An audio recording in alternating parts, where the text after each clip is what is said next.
Bonjour à toutes et à tous. Dans cette leçon, je vais parler de la modélisation d'un système thermique. Alors, modélisation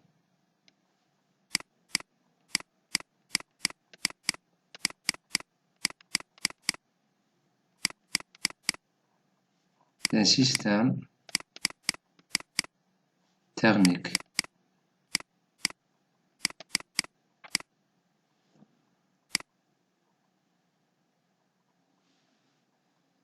Un système thermique est un système qui va avoir comme variable et comme des paramètres des valeurs qui dépendent de la température. Pour cela, je vais vous faire un petit rappel en citant deux principes. Je vais commencer par le principe 1. Premier principe. Alors, si on échauffe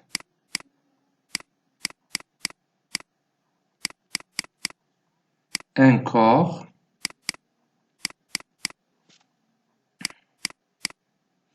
cela va causer l'effet suivant. Le corps chauffé va emmagasiner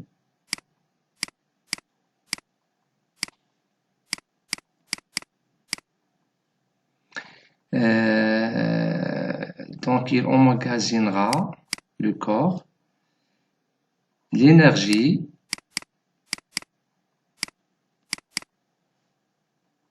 en fonction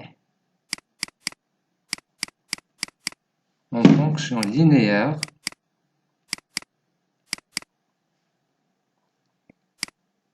de la température.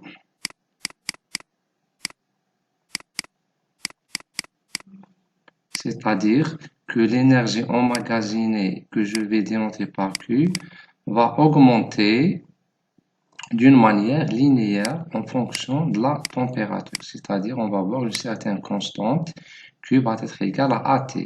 C'est-à-dire si on échauffe ce corps par une température T, alors le corps va emmagasiner ou absorber une énergie Q.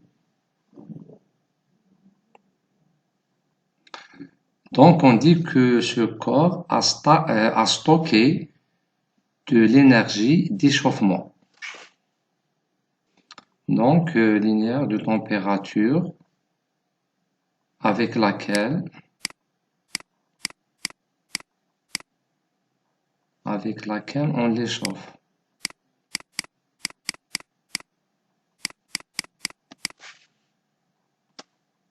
Ce principe est appelé le principe de stockage. C'est le principe de stockage d'énergie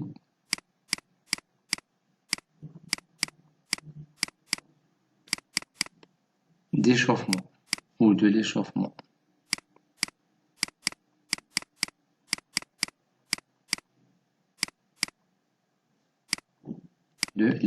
D'accord? Je vais appeler l'énergie emmagasinée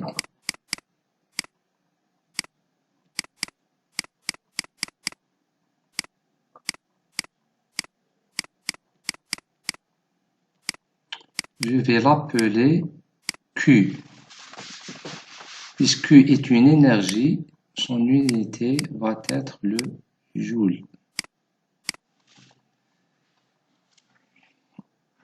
Je vais vous faire un petit schéma ici pour éclaircir bien cette notion. Supposons que nous avons le corps suivant.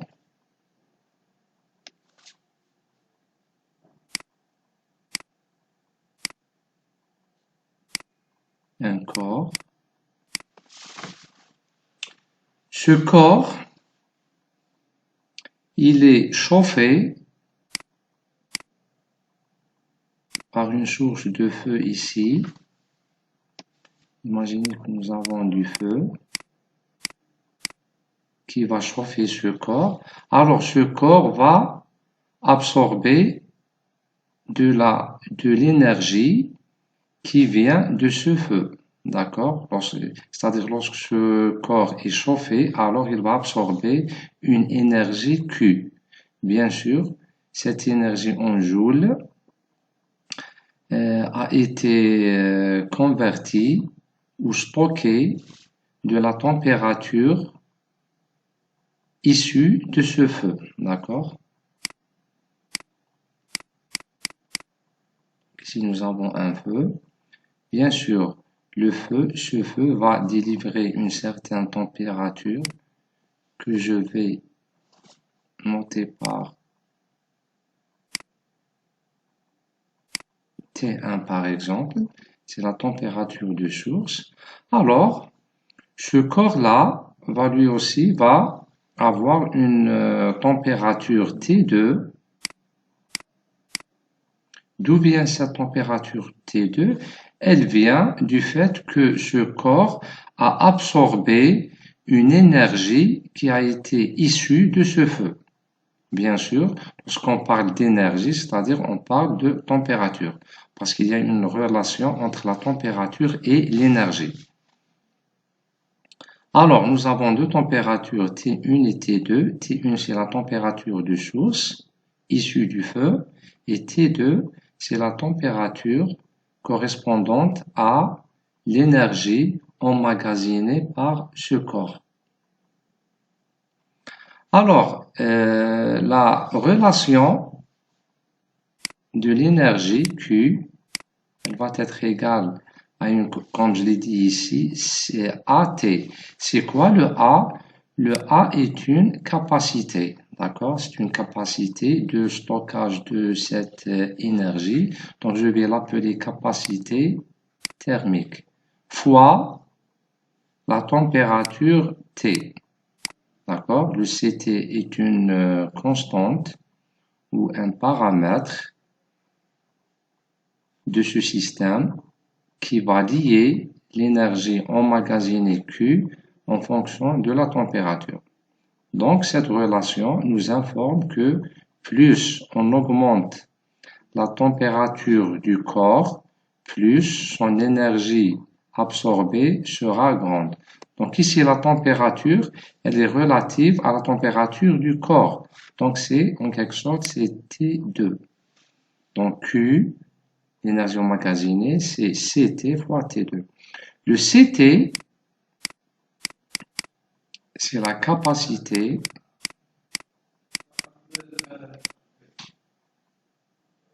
thermique.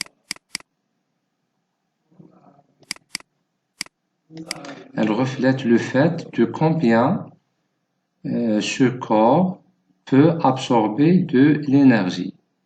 Et bien sûr, plus le corps est grand, plus sa capacité est grande. C'est la même chose que les condensateurs, d'accord? Si vous avez un petit mot sur la capacité thermique, si vous avez par exemple deux corps, un petit corps et un autre plus grand, chacun possède une capacité thermique, CT1 et CT2. Il est clair que le deuxième corps est plus grand que le premier, donc il va posséder une capacité plus grande que le premier, c'est-à-dire ce corps, le corps 2, absorbe plus d'énergie que le corps 1. D'accord? Alors, on dit que c'est la capacité du corps 2, elle est supérieure à la capacité du corps 1. D'accord? Cette notion est très similaire à la notion de condensateur en électronique.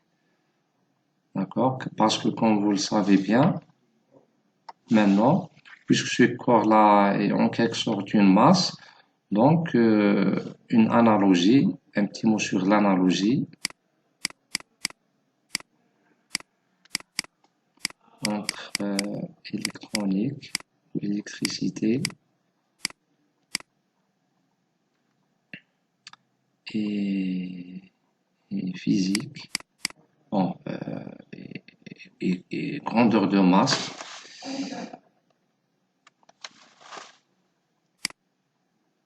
Mécanique. Donc, un condensateur qui possède une capacité C est analogue à une masse M. D'accord?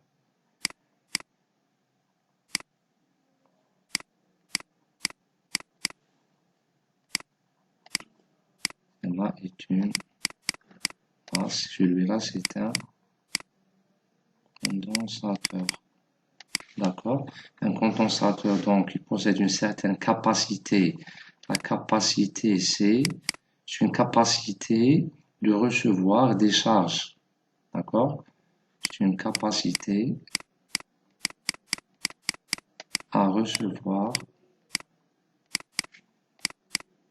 des charges électriques. Et pour le cas de la masse, donc la capacité thermique, c'est quoi? C'est la capacité de recevoir de l'énergie de l'échauffement. D'accord? Pour le condensateur, donc pour un condensateur et pour une masse ou un corps chauffé,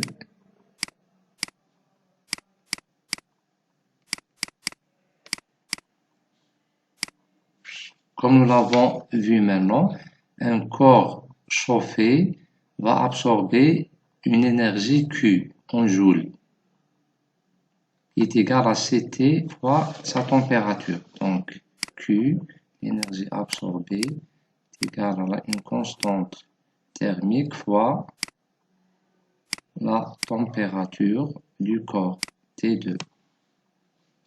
Et pour un condensateur, nous avons une loi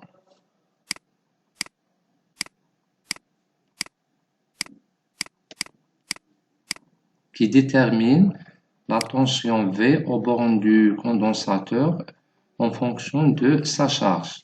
Donc, nous avons Q, la charge du condensateur, elle est égale à C, la capacité fois la tension V. Donc, vous voyez bien l'analogie entre ces deux composants.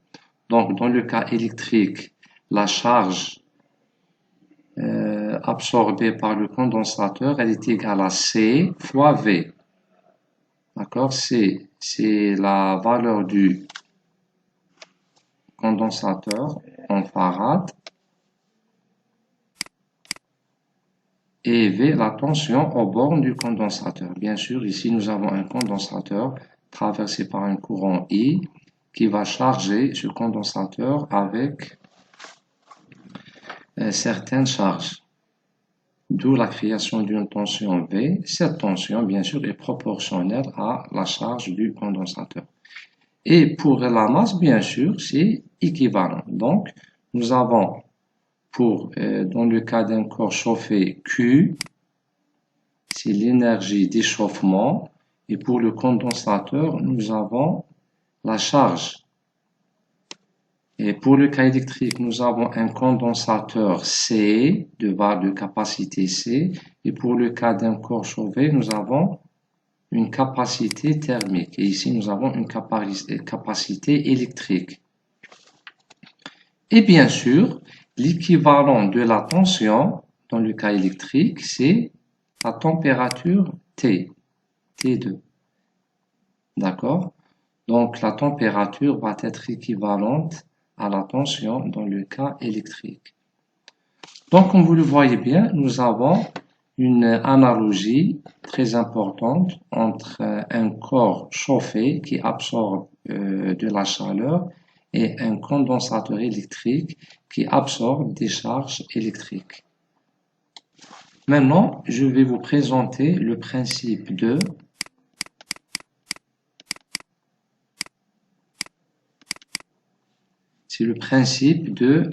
la résistance. Donc ici, le stockage d'énergie. En quelque sorte, c'est le principe de la capacité. Donc ici, on peut dire aussi c'est le principe de la capacité que nous venons d'exposer. Maintenant, le principe c'est le principe de la résistance.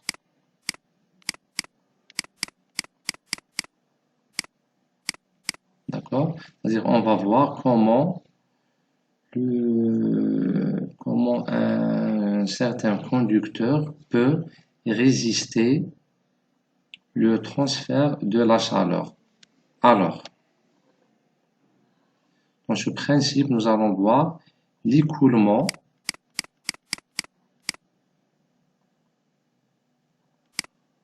ce qu'on dit écoulement, c'est-à-dire flux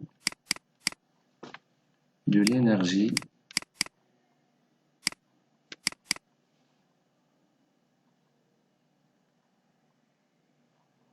sous température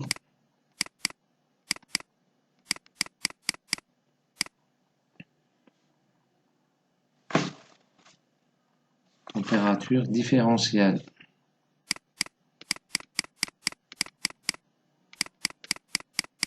D'accord?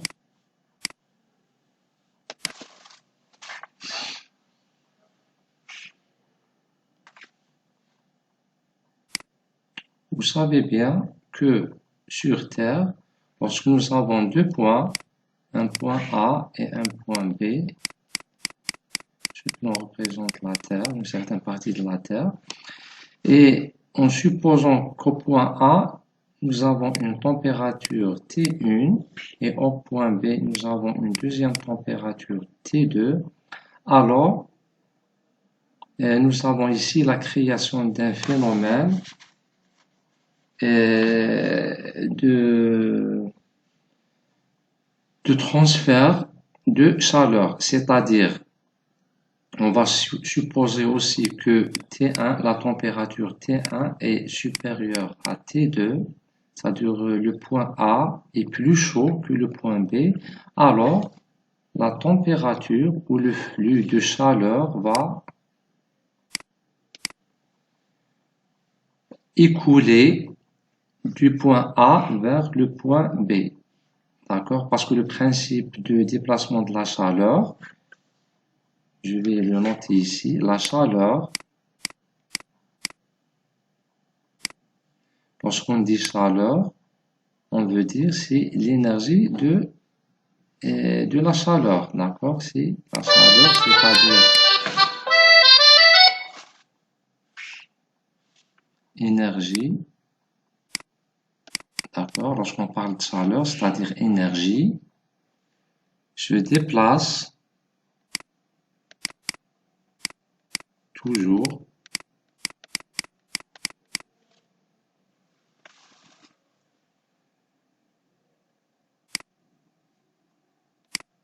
de la zone la plus chaude vers la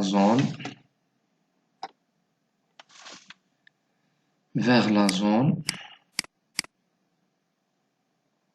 froide ou la moins chaude. Comme vous voyez ici donc, au point A, la température est plus élevée qu'au point B, alors on aura un déplacement de la chaleur, comme l'indique cette flèche, du point A vers le point B. Et c'est ce qu'on appelle un courant d'air. On va refaire ce phénomène, mais en le créant expérimentalement, par l'expérience suivante. Supposons que nous avons une tige en métal ou un certain conducteur de température. Et qu'est-ce qu'on va faire? On va l'échauffer de ce côté-là. Donc, on va appliquer une température T1 de ce côté et on va voir ce qu'on va obtenir au côté T2. On va échauffer la partie T1 par du feu. On échauffe cette partie-là par du feu. On va voir comment le flux de chaleur va se déplacer sur cette tige. Alors, du point de vue énergétique, donc on aura ici le point A à T1, donc ici en quelque sorte c'est le point A, ici c'est le point B. Alors, lorsque le point A ou le côté A est chauffé par ce feu, alors cette partie va être plus chaude que la partie B. Donc, on va avoir la création d'un flux de chaleur du point A vers le point B, c'est-à-dire la chaleur va se déplacer suivant cette direction. Donc ici en rouge, c'est le flux de chaleur. D'accord? Donc ce flux de chaleur, donc ici on peut avoir une haute chaleur, puis la chaleur va diminuer. D'accord? Donc, et comme vous le constatez ici, nous avons un transfert de chaleur entre le point A et le point B, comme nous l'avons vu dans cette expérience pour les courants d'air. Donc, celui-là est en quelque sorte un courant d'air expérimental que nous avons obtenu en chauffant une tige de son extrémité et on voit bien comment ce courant de chaleur est obtenu. Donc, c'est un déplacement de chaleur entre deux points A et B. Pour faire l'analogie avec le cas électrique, qu'est-ce qu'on peut dire ici? En quelque sorte, qu'est-ce qu'on va dire? On va dire que cette tige représente une résistance à la chaleur. D'accord? Cette tige, elle représente une résistance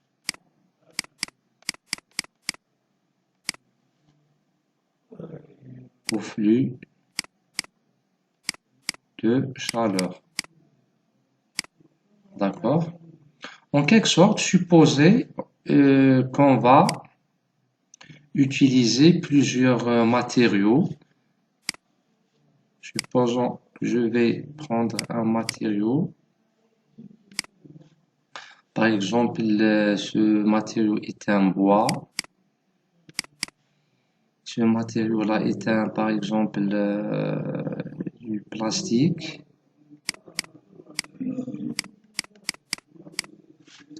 Et le dernier matériau est du fer, c'est un fer. Et qu'on va les échauffer par du feu, comme nous l'avons vu dans cette expérience. Donc, on va avoir la propagation ou le flux de chaleur du point A vers le point B, pour tous les cas. Alors, qu'est-ce que vous allez constater? Vous allez voir que ce flux, que le bois va résister au flux plus que le fer. D'accord? C'est-à-dire ici, pour ces deux matériaux, le bois et le plastique, leur résistance au flux de chaleur ou à la chaleur est plus élevée que la résistance du fer. D'accord? C'est-à-dire dans ce cas, la chaleur ou le flux de chaleur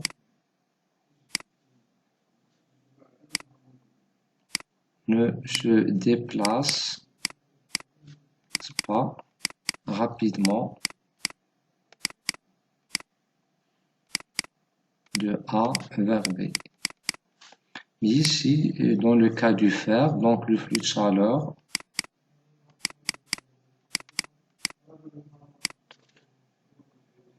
se déplace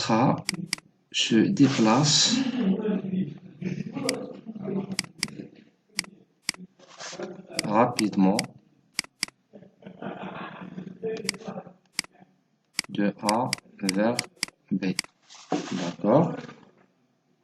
Donc on dit que ici la résistance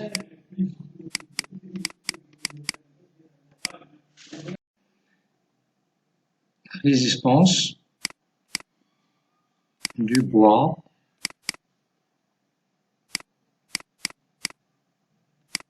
et du plastique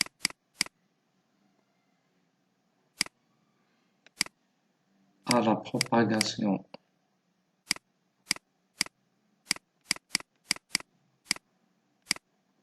de la chaleur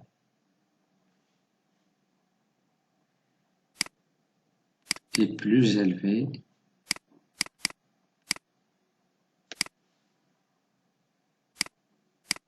que celle du fer. En fait, cette résistance, c'est pas une résistance électrique, mais c'est une résistance thermique. D'accord? On parle bien sûr de résistance thermique. Bien, entre parenthèses, pas résistance électrique. D'accord? On va noter cette résistance thermique par R, indice T, qui veut dire une résistance thermique. Donc, pour ces trois matériaux, soit par exemple RT1, RT2 et RT3. Les résistances pour les trois matériaux. Et bien sûr, nous avons RT1 est supérieur à RT3 et RT2 est supérieur à RT3. Toujours la résistance du fer à la propagation de la chaleur est plus faible que celle du bois et du plastique. D'accord? Donc, on dit que RT, c'est la résistance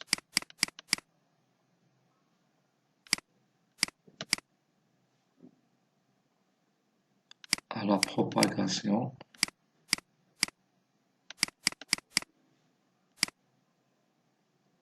de la température.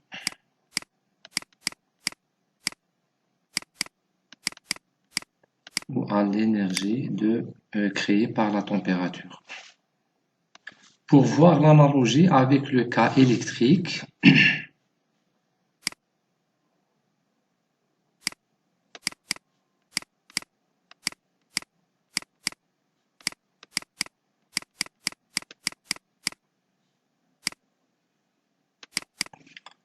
ok, donc cas électrique et le cas thermique.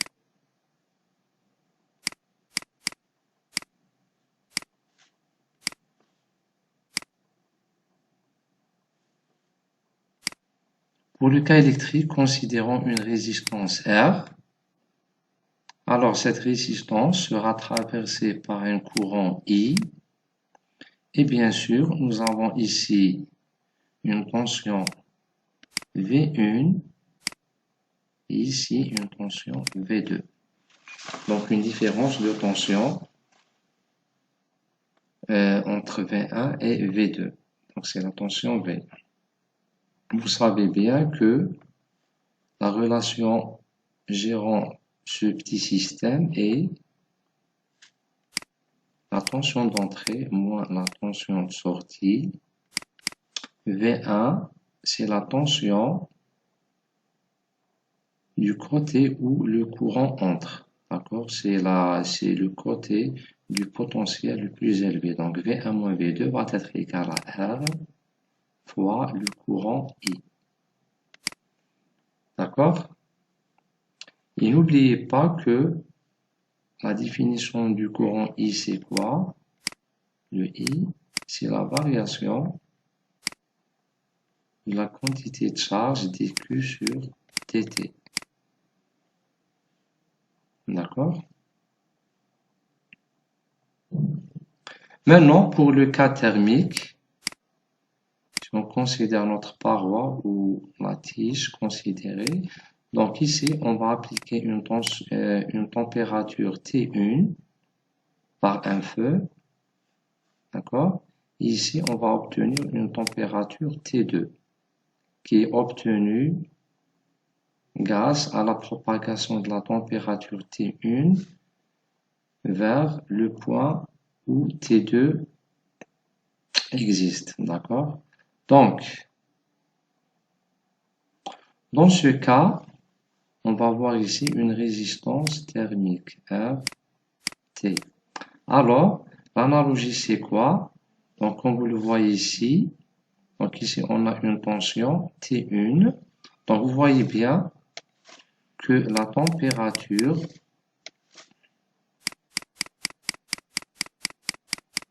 T1 et T2 sont équivalentes aux tensions V1 et V2. D'accord? Et la résistance thermique RT, elle est équivalente à la résistance électrique. D'accord? Maintenant, voir les autres équivalences. Donc, nous avons vu jusqu'à maintenant la tension et la résistance. Maintenant, on va voir c'est quoi l'équivalent du courant I. On va faire la même formulation.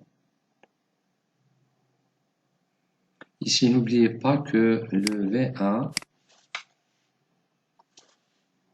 V1 moins V2 sera égal à R fois I qui est dQ sur dt.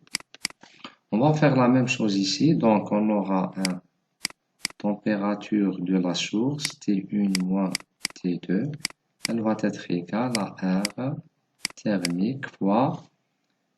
Ici, nous avons vu que l'équivalent entre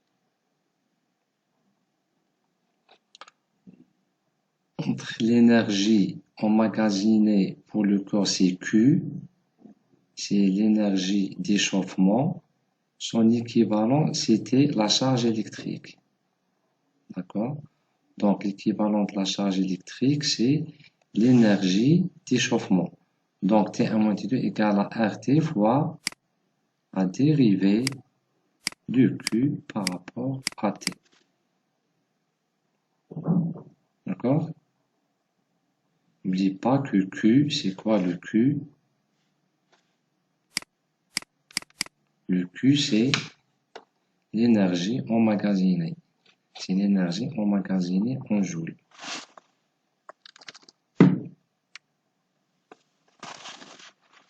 Alors, et c'est quoi l'équivalent du courant I?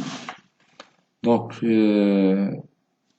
ici, on peut aussi écrire est égal à RT fois dQ sur dt, dQ sur dt. Dans le cas électrique, c'est I.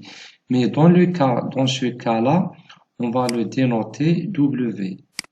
Et c'est quoi la dérivée de l'énergie? C'est un principe en physique. La dérivée de l'énergie est une puissance. Bien sûr, la puissance d'unité, c'est le watt. D'accord? Donc, maintenant, on peut dire que T2, T1 moins T2, elle est égale à la résistance thermique fois la puissance W. Et bien sûr, la puissance, elle est équivalente au courant I. Donc, dans le cas électrique, si nous avons ici un courant, dans le cas thermique, on va avoir une puissance. La puissance qui veut dire la variation de l'énergie au cours du temps. C'est celle-là. C'est-à-dire la variation de l'énergie par rapport au temps. C'est la vitesse de déplacement de l'énergie du point A vers le point B. D'accord? En quelque sorte, c'est la vitesse avec laquelle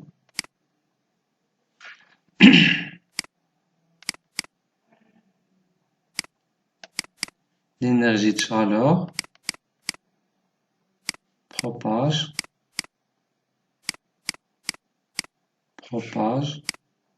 de A vers B, du point A vers le point B. Donc c'est le taux de variation.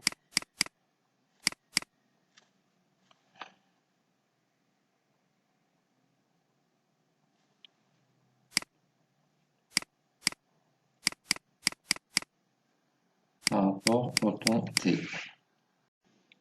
Maintenant, je vais essayer de monter ces éléments thermiques en série. Alors, montage.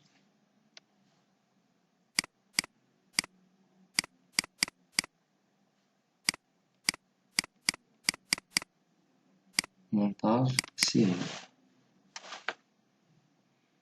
Le montage série, c'est quoi? Si on considère le cas électrique,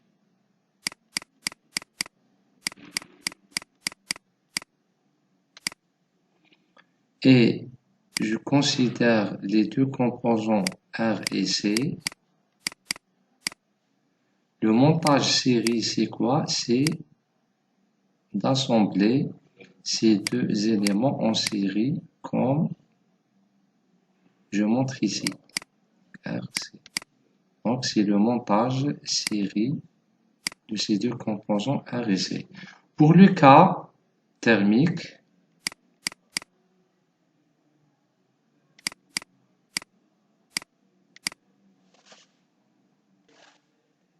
le corps qu'on va chauffer est l'équivalent du condensateur, comme nous l'avons vu dans le début de ce cours. Donc, c'est le corps à chauffer.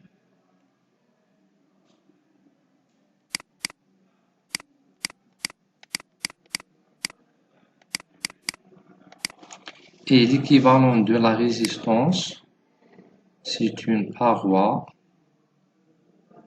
qui va isoler la température entre le monde externe et le corps à chauffer. D'accord? C'est une paroi.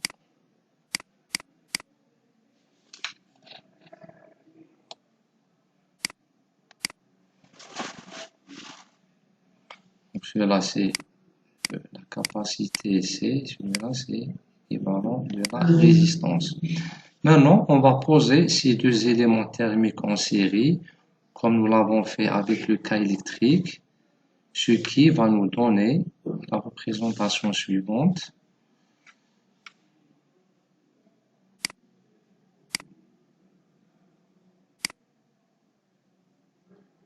Le corps à chauffer et la tige ou la paroi. D'accord? Donc, c'est la représentation en série comme dans ce cas.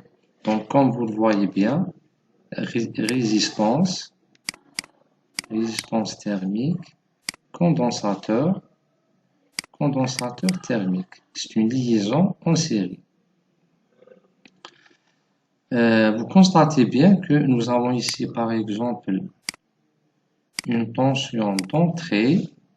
La tension, comme vous le voyez ici, V1, elle est équivalente à la température appliquée à l'entrée. Donc ici, VE Donc ici, nous avons un T1. La tension de sortie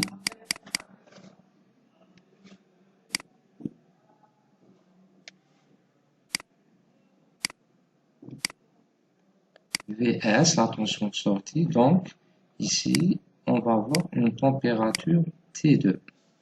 D'accord? C'est la même chose qu'ici. T2, elle est équivalente à la tension de sortie. C'est-à-dire qu'on échauffe ici, on applique une température T1. Cette température va se propager dans cette tige, dans cette paroi, et va être transmise au corps qui possède une certaine capacité CT. Donc ce corps va absorber la chaleur générée ici. Ici nous avons généré T1, mais le corps va avoir une certaine température T2. Bien sûr, le condensateur va se charger avec une certaine charge Q. Dans ce cas, nous allons avoir une énergie thermique Q. Et bien sûr, le courant I qui traverse la résistance ici va être la puissance W. Donc cette puissance, c'est la propagation ou la variation de l'énergie Q par rapport au temps. D'accord? C'est la propagation de la chaleur. Ici, c'est la propagation du courant I et ici, c'est la propagation de la chaleur. D'accord? Et vous voyez bien la correspondance ou l'analogie entre le cas électrique et le cas thermique. Le principe de tout système thermique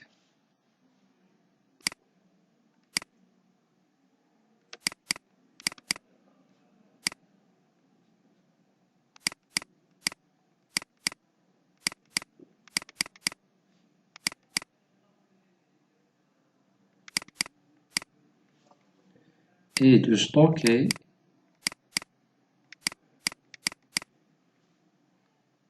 l'énergie sans la perdre. Donc, comment on va réaliser ça? Si vous avez le corps à chauffer, ce corps-là, on l'échauffe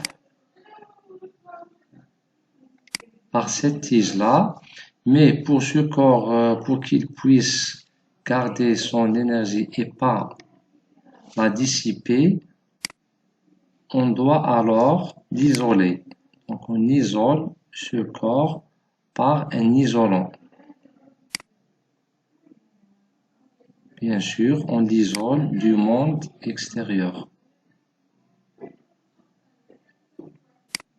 Donc en vert, c'est un isolant qui va permettre à ce corps de ne pas perdre son énergie absorbée, énergie de chaleur absorbée. Donc pour fournir l'énergie à ce corps-là, on applique ici une température de source T1. Cette température va se propager à travers cette tige vers le corps. Donc, on échauffe ce corps et ce corps va automatiquement conserver son énergie sans la perdre grâce à cet isolant. Donc, celui-là, c'est un isolant thermique. D'accord? Bien sûr, maintenant, la tige possède une résistance thermique R2. Le corps va avoir une température T2. Celui-là, c'est un flux de chaleur. Celui-là, c'est un flux de chaleur. qui est équivalent au courant électrique. Donc, comme vous le voyez bien ici, si on veut faire un modèle pour ce système, donc on peut le représenter sous forme d'une boîte, comme nous l'avons vu avec pour les cas mécaniques et électriques. Nous avons une boîte représentant ce système. L'entrée de ce système, c'est la température fournie, T1, et la sortie du système sera la température T2, c'est-à-dire la température voulue dans le corps qui emmagasine l'énergie. Et celui-là, c'est le système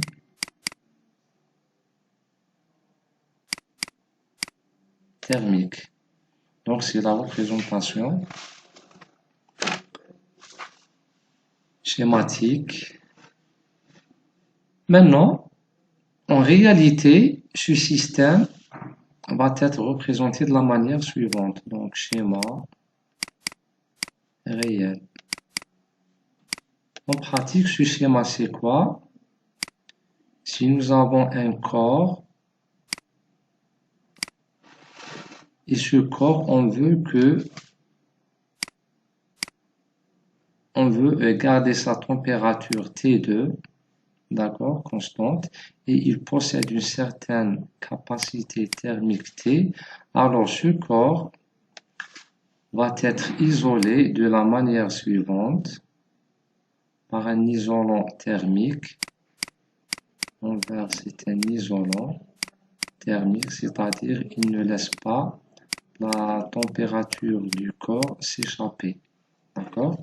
Et bien sûr, ici, on va utiliser une certaine paroi qui possède une certaine résistance. C'est la tige que nous avons vue, celle-là.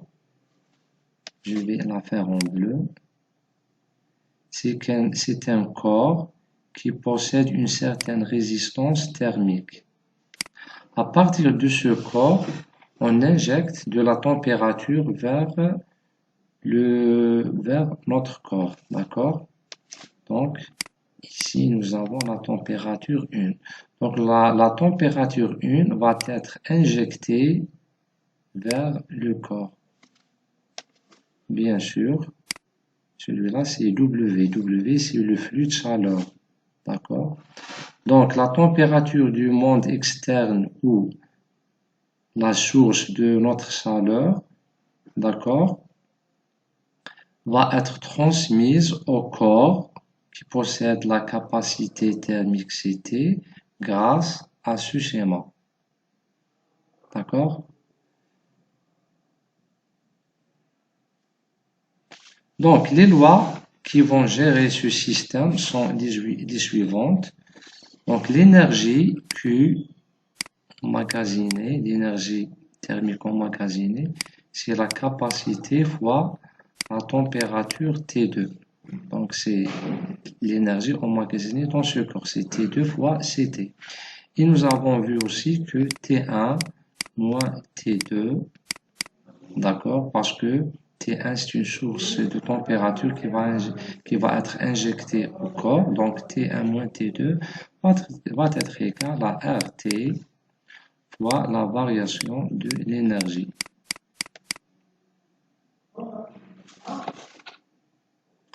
On va remplacer le Q par sa valeur ici.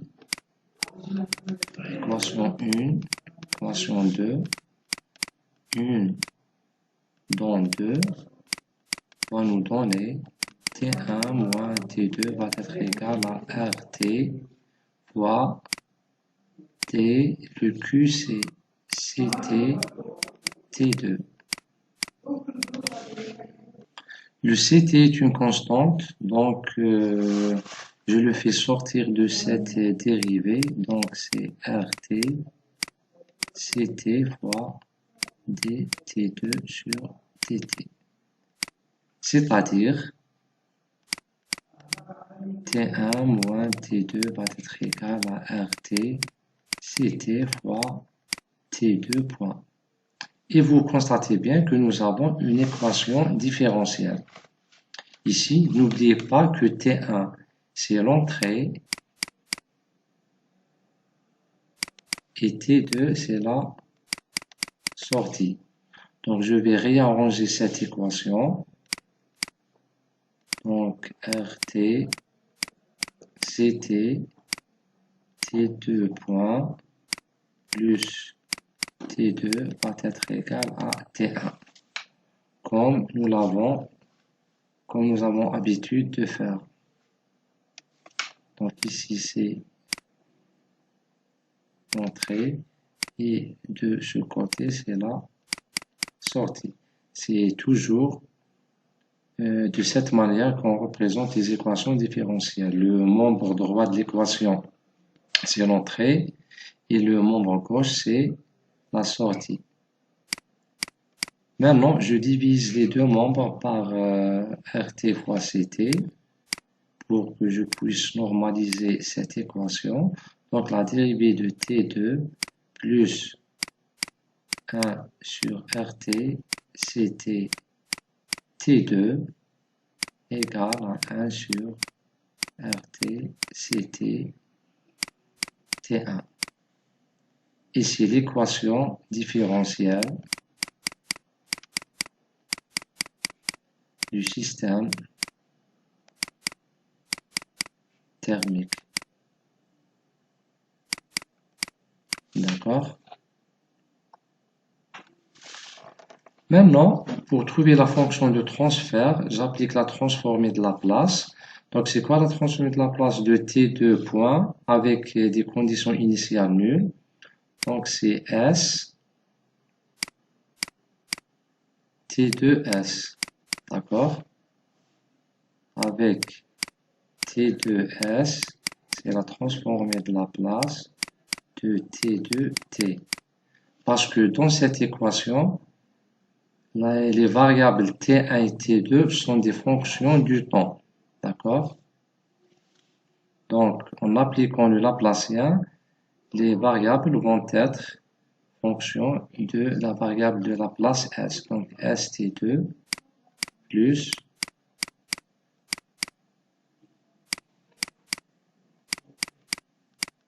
T2S égale à 1 sur RT, CT, T1 de S.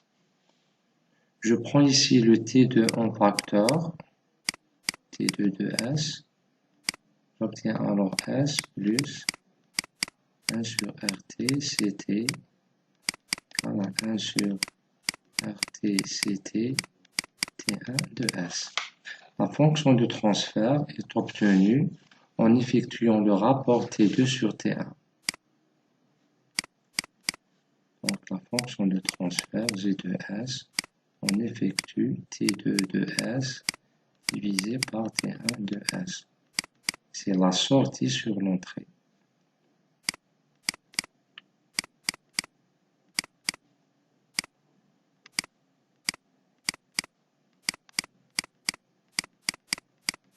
Ok, je simplifie cette équation. J'aurai 1 sur S plus 1. Et comme nous l'avons habitude de faire, on va poser RT, CT égale taux.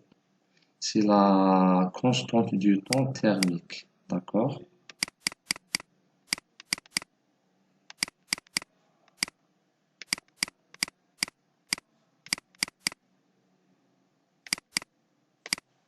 Donc, la fonction de transfert va devenir 1 sur...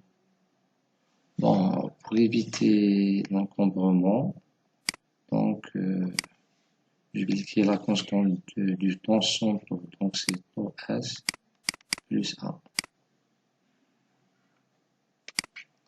D'accord? Et comme vous le voyez, donc, c'est un système du premier ordre.